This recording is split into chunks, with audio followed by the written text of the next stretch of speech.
So for podcasting, it is kind of a long process, but it has a lot of benefit for students because they have to use communication skills to really describe what they're trying to tell you because it's only audio. So a lot of students struggle with podcasts because they really have to prepare for how they're going to use their details to help you understand something. So here is the show notes that I make students fill out. They have to put the episode name, then they have to put in the show notes. So introduction, what are we talking about? The topics, conclusion, and then if there's any student examples. So I can put them in the show notes. And I always show students examples of podcasts that have already been created to show them what show notes kind of look like and why it's kind of important.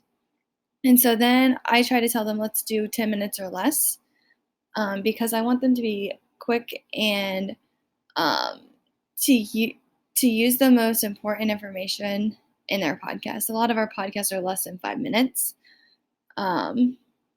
So then they have to go to WeVideo to record their podcasts. So on WeVideo, I have them go to projects because then they can share it with other students. So then they can do a collaborative practice. And then they can pick other members that are in WeVideo to help them. So I'm just going to go ahead and do one of the groups that I have. So I'm sharing it with all those students. Once they are in, all they have to do is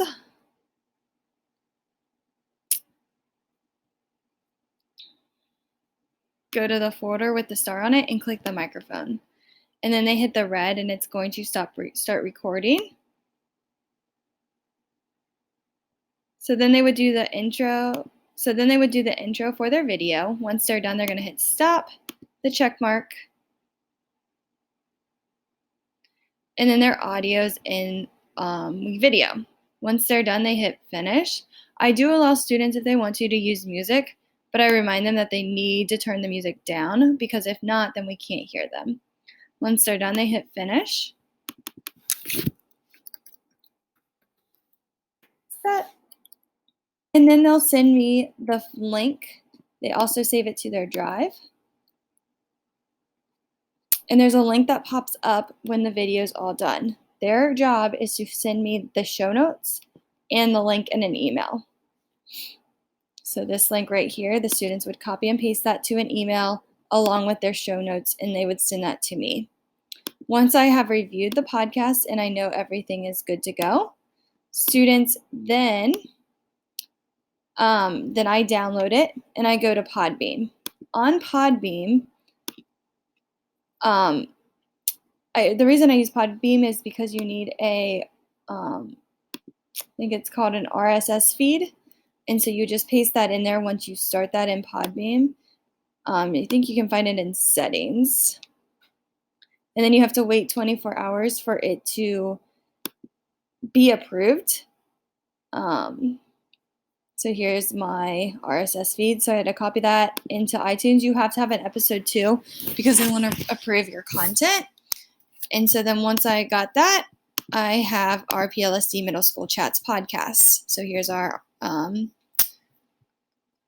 feed. And then on Podbean, I have students go to, I go to publish, and I'm going to publish a new episode.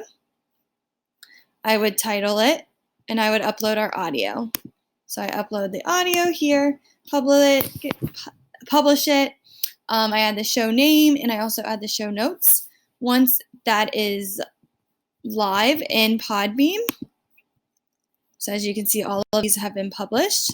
I then go to iTunes Connect, and I go ahead and I refresh the feed, and it says it could take 24 hours to refresh, and that will update any new episodes that are on our podcast.